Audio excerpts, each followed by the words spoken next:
starting middle of 16.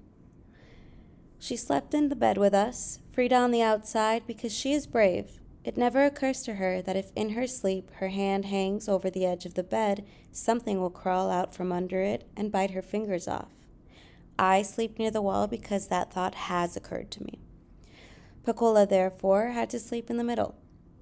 Mama had told us 2 days earlier that a case was coming, a girl who had no place to go. The county had placed her in our house for a few days until they could decide what to do, or more precisely, until the family was reunited. We were to be nice to her and not fight. Mama didn't know what got into people, but that old dog Breedlove had burned up his house, gone upside his wife's head, and everybody, as a result, was outdoors. Outdoors, we knew, was the real terror in life. The threat of being outdoors surfaced frequently in those days. Every possibility of excess was curtailed with it. If somebody ate too much, he could end up outdoors. If somebody used too much coal, he could end up outdoors.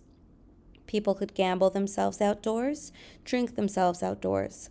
Sometimes mothers put their sons outdoors, and when that happened, regardless of what the son had done, all sympathy was with him. He was outdoors, and his own flesh had done it. To be put outdoors by a landlord was one thing, unfortunate, but an aspect of life which you had no control, since you could not control your income. But to be slack enough to put oneself outdoors, or heartless enough to put one's own kin outdoors, that was criminal. There is a difference between being put out and being put outdoors. If you are put out, you go somewhere else. If you are outdoors, there is no place to go. The distinction was subtle but final.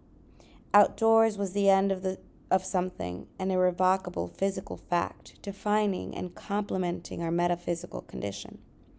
Being a minority in both caste and class, we moved about anyway on the hem of life, struggling to consolidate our weaknesses and hang on, or to creep singly up into the major folds of the garment. Our peripheral existence, however, was something we had learned to deal with, probably because it was abstract.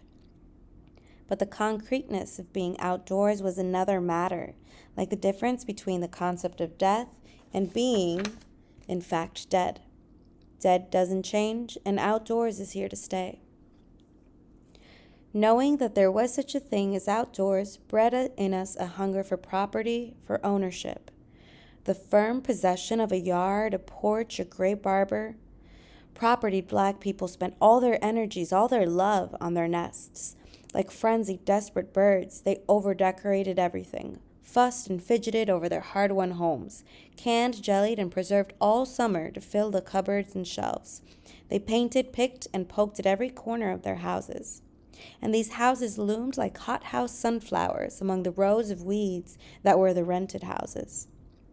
Renting blacks cast furtive glances at these owned yards and porches and made firmer commitments to buy themselves some nice little old place.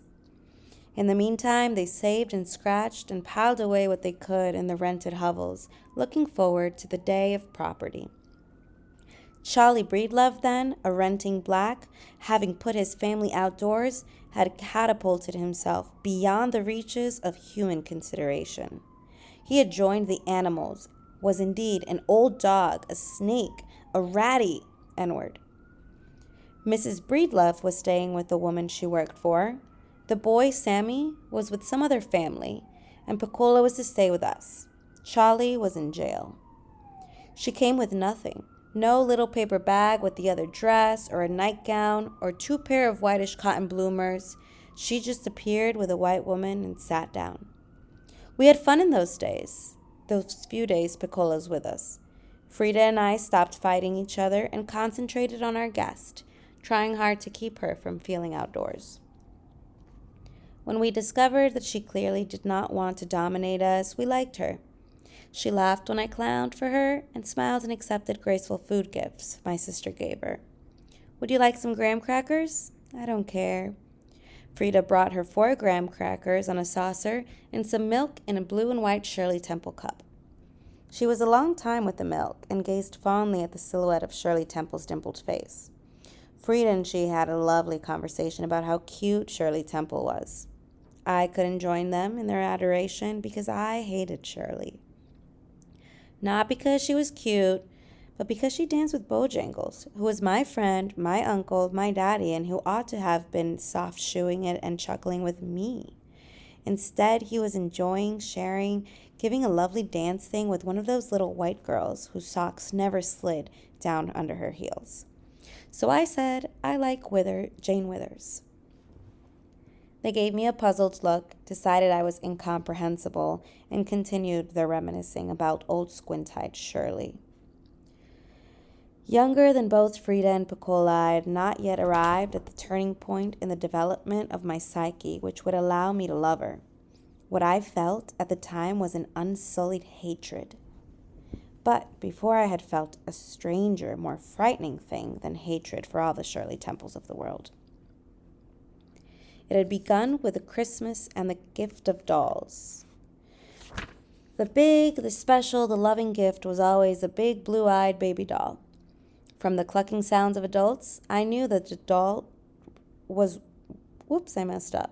I knew that the doll represented what they thought was my fondest wish.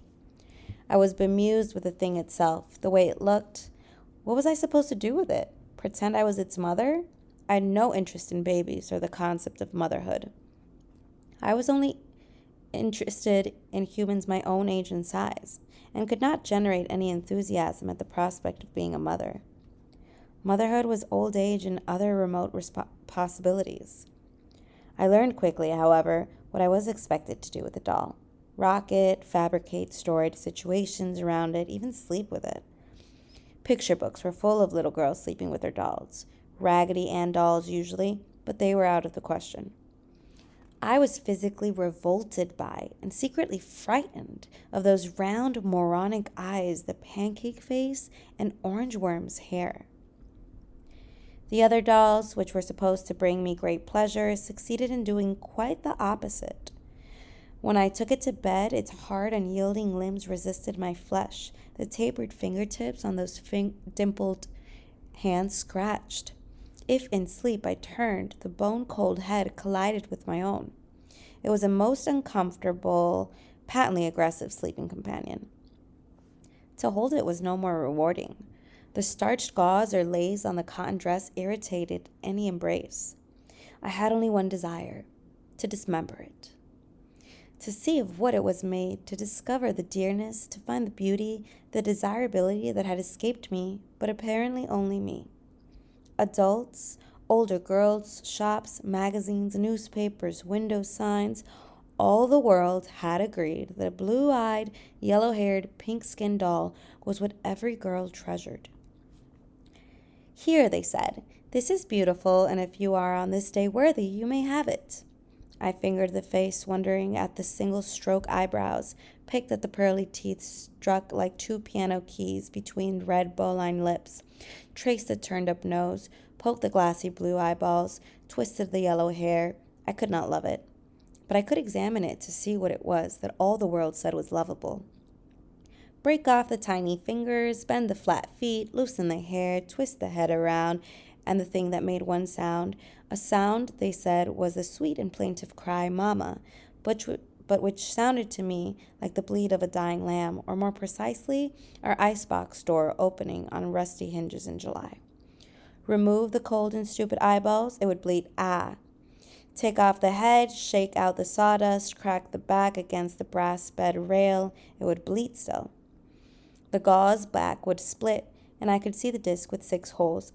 The secret of the sound, a mere metal roundness. Grown people frowned and fussed. You don't know how to take care of nothing. I never had a baby doll in my whole life and used to cry my eyes out for them. Now you got one, a beautiful one, and you tear it up. What's the matter with you? How strong was their outrage. Tears threatened to erase the aloofness of their authority. The emotion of years of unfulfilled longing preened in their voices. I did not know why I destroyed those dolls, but I did know that nobody ever asked me what I wanted for Christmas. Had any adult with the power to fulfill my desires taken me seriously and asked me what I wanted, They would have known that I did not want to have anything to own or to possess an object. I wanted rather to feel something on Christmas Day. The real question would have been, "Dear Claudia, what experience would you like on Christmas?" I could have spoken up, "I want to sit on the low stool in Big Mama's kitchen with my lap full of lilacs and listen to Big Papa play his violin for me alone." The lowness of the stool made for my body, the security and warmth of Big Mama's kitchen, the smell of the lilacs, the sound of the music, and, since it would be good to have all my senses engaged, a taste of a peach perhaps afterward. Instead, I tasted and smelled the acridness of tin plates and cups designed for tea parties that bored me. Instead, I looked with loathing on new dresses that required a hateful bath in a galvanized sink tub before wearing. Slipping around on the zinc, no time to play or soak, for the water chilled too fast, no time to enjoy one's nakedness, only time to make curtains of soapy water cream down between the legs. Then the scratchy towels and the dreadful and humiliating absence of dirt. The irritable, unimaginative cleanliness. Gone the ink marks from the legs and face, all my creations and accumulations of the day gone, and replaced by goose pimples. I destroyed white baby dolls. But the dismembering of dolls was not the true horror. The truly horrifying thing was the transference of the same impulses to little white girls. The indifference with which I could have asked them was shaken only by my desire to do so, to discover what eluded me, the secret of the magic they weaved on others. What made people look at them and say, "Ah," but not for me? The eye-slide of black women as they approached them on the street, and the possessive gentleness of their touch as they handled them. If I pinched them, their eyes, unlike the crazed glint of the baby doll's eyes, would fold in pain, and their cry would not be the sound of an icebox door, but a fascinating cry of pain. When I learned how repulsive this disinterested violence was, that it was repulsive because it was disinterested, my shame floundered about for refuge. The best hiding place was love. Thus the conversation from pristine sadism to fabricated hatred to fraudulent love. It was a small step to Shirley Temple. I learned much later to worship her, just as I learned to delight in cleanliness, knowing, even as I learned, that the change was adjustment without improvement.